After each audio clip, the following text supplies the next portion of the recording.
समझा देता हूँ। आप यहाँ पर ये बात देखो कि क्वेश्चन में मेरे भाई क्या कहा गया। ये हमारा पूरा का पूरा मेरे भाई टाइप है। कंपनी हमें क्या करती है, कंपनी पूरे के ऊपर में 12% का कमीशन देती है, पूरे के ऊपर में 12% का कमीशन देती है, ठीक है।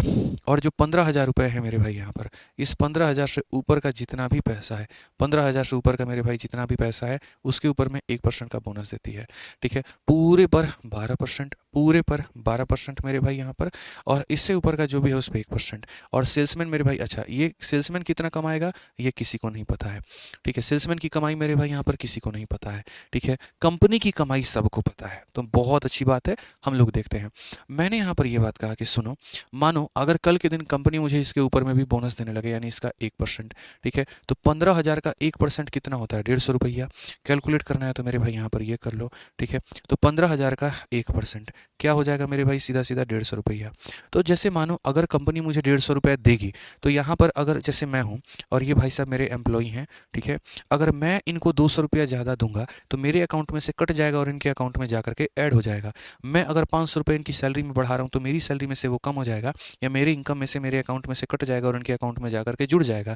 तो अगर कंपनी इसको इस पर 1% देगी मेरे भाई, यानी 150 रुपया देगी, तो सेल्समैन के सैलरी में 150 रुपया बढ़ जाएगा और कंपनी की सैलरी में से 150 रुपया कम हो जाएगा।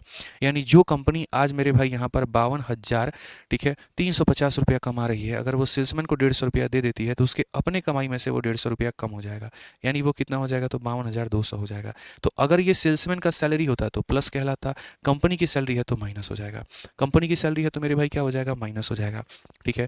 अब अगर यहीं पर देखो मेरे भाई, सेल्समैन की अगर हम बात करते हैं तो 12% का कमीशन, 1% का बोनस, यानी सेल्समैन कितना कमा रहा है, 13। और अगर सेल्समैन 13 कमा रहा है तो कंपनी कितना कमाएगी, 100 में से 13 घटा दो तो मेरे भाई 87%, कितना कमाएगी, 87%, ठीक है।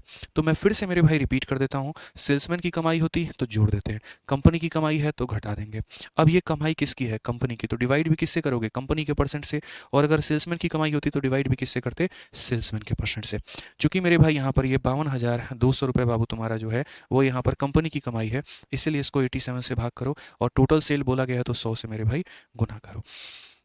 बस यहाँ पर बात खत्म। 87 से मेरे भाई कितनी बार में होगा, तो 6 बार में, 60000, कौन सा ऑप्शन है भैया, डी फॉर देवसेना है, ठीक है। तो पूरे कमीशन में दो ही तरह का सवाल होता है, एक सेल्समैन की कमाई, कंपनी की कमाई। सेल्समैन में अपनी कमाई को जोड़ दिया जाता है और कंपनी में उसकी कमाई को घटा दिया जाता है।